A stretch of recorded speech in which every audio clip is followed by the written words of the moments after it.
What's up everybody, and welcome back to our channel. Today we are going to be talking about the big C. So welcome to those who are new to our channel, and welcome back to those who have been following, subscribing, and liking all of our videos. We'd just like to kind of get into the gist of this video. We are going to be talking about COVID-19. One of the main things I've been hearing around is, I will not get sick.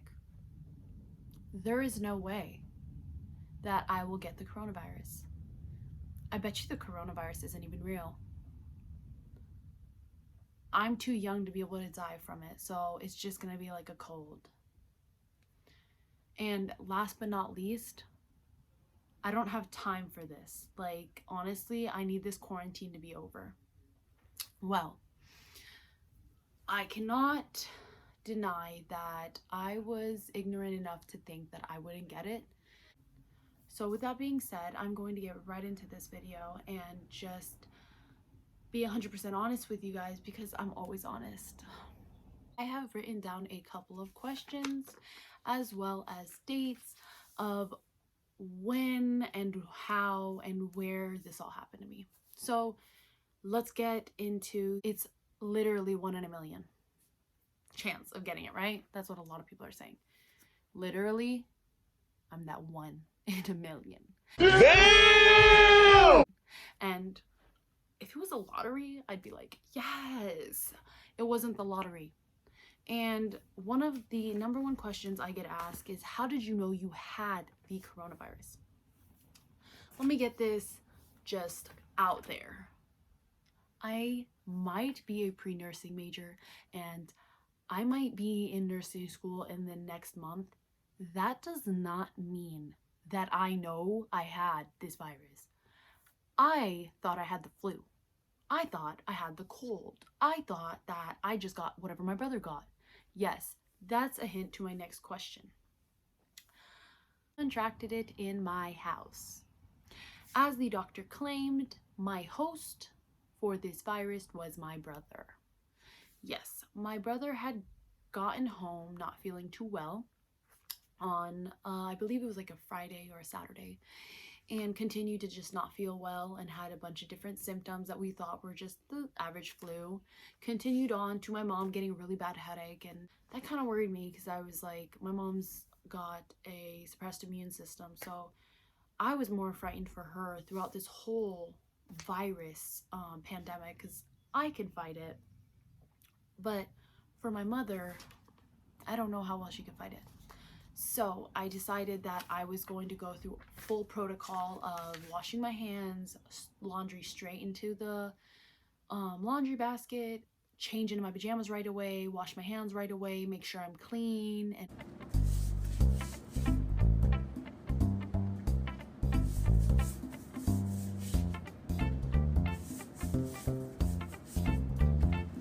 make sure I do not bring anything home.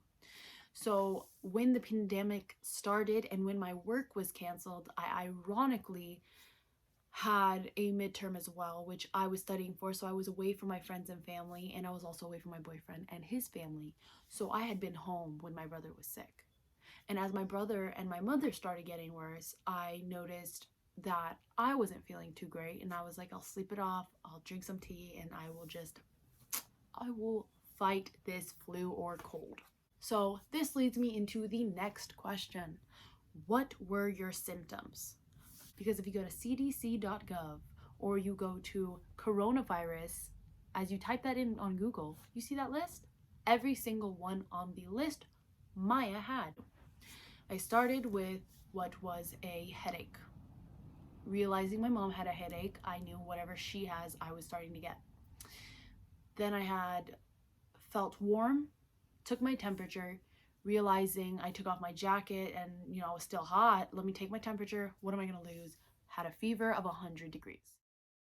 Had a stomachache, head cramping, and I knew it was just not normal because it was just in a part of my stomach that I was like, something's wrong. So I continued on to just, put off in my head, mind you, that coronavirus is even a possibility.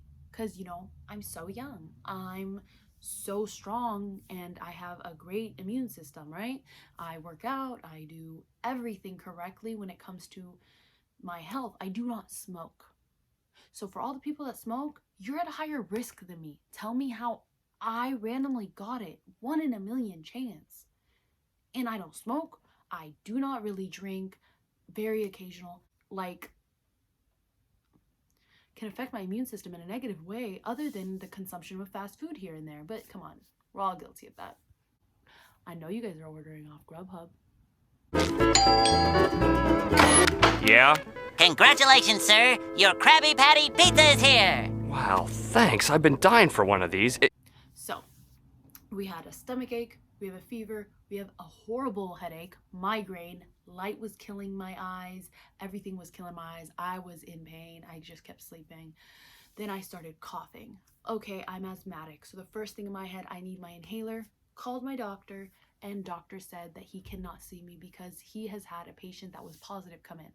So he's on a full quarantine, and he recommended call urgent care. Quarantine just happened, and we're all just trying to pick up the pieces of what's going on and how we're gonna do everything differently. We called Hogue, and the one nearest to my home said, come on over, and once you get here, there's a list of steps to do. Well, we get to the urgent care, and the urgent care has a list out front that says if you have any of these symptoms, call the number on the bottom. The number on the bottom that I called got me to the front desk, and they said, stay in your car, send me a picture of your insurance and your ID, and we will have you most likely come straight to the room because we do not want you to be in the waiting room due to the safety of other patients and yourself.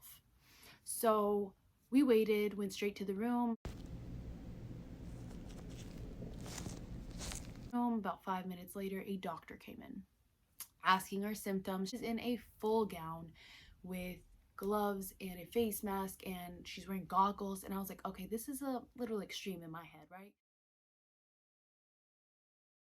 To give you a little bit of a timeline, I was starting my symptoms on March 16th.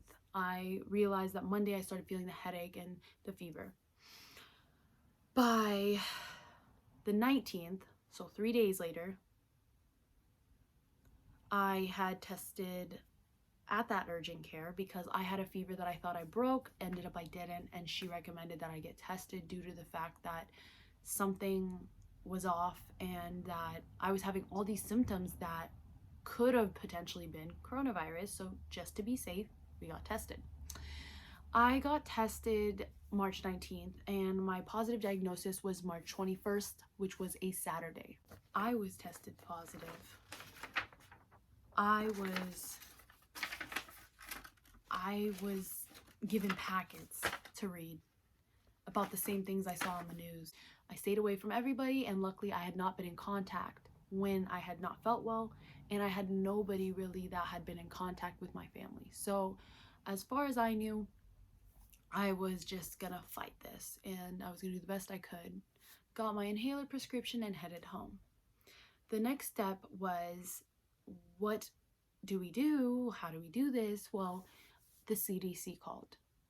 For many of you guys that are watching the news, they put out the numbers for the census of the positive patients as well as the deaths within US as well as the country.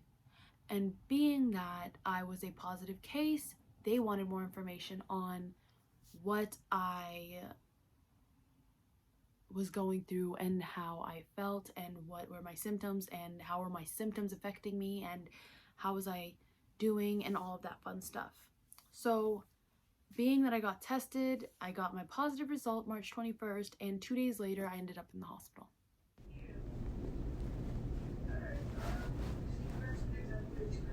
My migraine lasted for 8 days. I lost 10 pounds because I had an issue with holding food down, and then I had an issue because I lost my appetite, then lost my sense of smell and taste. But I also started having breathing issues. Worst case scenario, right? I'm 21, the youngest within my household, and I was the worst case within my house. The CDC had called about 6 or 7 times to check and to confirm the diagnosis and to confirm the symptoms and just how I'm doing and how I'm going about everything. Robitussin was what I got at the hospital. The hospital experience was so scary. In all honesty, I was so frightened. I personally think one of the worst parts about being in the hospital was the unknown. I did not know what was going to happen, and I had an anxiety attack. I was so scared, and I had nobody.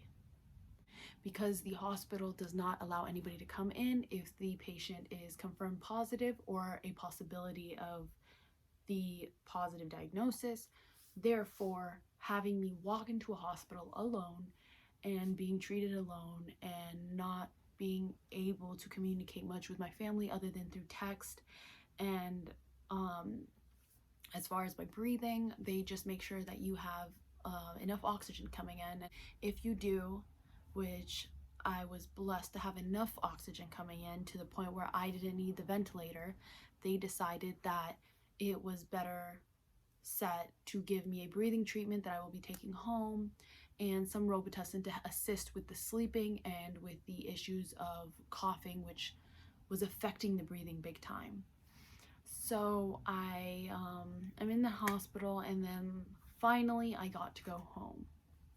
With that being said, when I was in the hospital, they had to put an IV, did x-rays, did a bunch of different things. During the visit, I had people gowned, gloved, and covered fully by their faces with masks the whole time. I felt that I was an alien, and I broke down before I went to the hospital. I was scared because all you're seeing is the way that people are dying, and I didn't know if my mom was gonna see me again. I didn't know what could have happened, and I know that it was hard for my mom, seeing my mom cry and seeing that my brother did not mean to give it to me. My cousin and him had been hanging out. My cousin got sick and got my brother sick, and they were both sick, and he had to watch me go through every day getting worse and worse and worse. And I'm telling you, you feel like it's never gonna end. I'm telling you, you feel like it's never going to end. After they're telling you that you could have issues with your lungs for a good amount of time, you could have issues with I had a low blood pressure, I had issues with my liver enzymes were high, and just the doctors and nurses don't know what to tell me. Feel better. I hope you feel better. I hope that you get past this. Not, you're okay. You're gonna be okay. If and when I decide that I am worse, I have to readmit myself and do the whole process again. Because they would basically rather not have me in the hospital longer than they have to if I'm positive. And I understand. You don't want to expose other people. But imagine going home knowing that you might have to come back the day after, the day of. There's no knowing. People have come back an hour later. With that being said, I have one thing to end this on. And that is, so whether or not you're taking care of yourself, taking care of your family, cleaning your house, washing your hands, make sure that those closest to you are doing it too. Motivate. Help. I'm not kidding. Teach the kids. It's not a joke. It's serious. And you know, there's kids out there that have way worse health conditions than I did, and I get so scared for them because some people think that if you wash your hands, you're safe. Well, I was washing my hands, washing my laundry, doing everything the way I should have, and my brother brought it home. So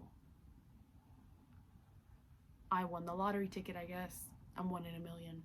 Stay safe, stay home, and wash your hands, please.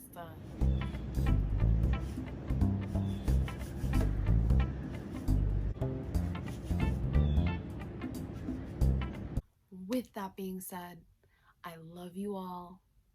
and I cannot wait. Feeling like my 100% self. I cannot wait to see you all in our next video.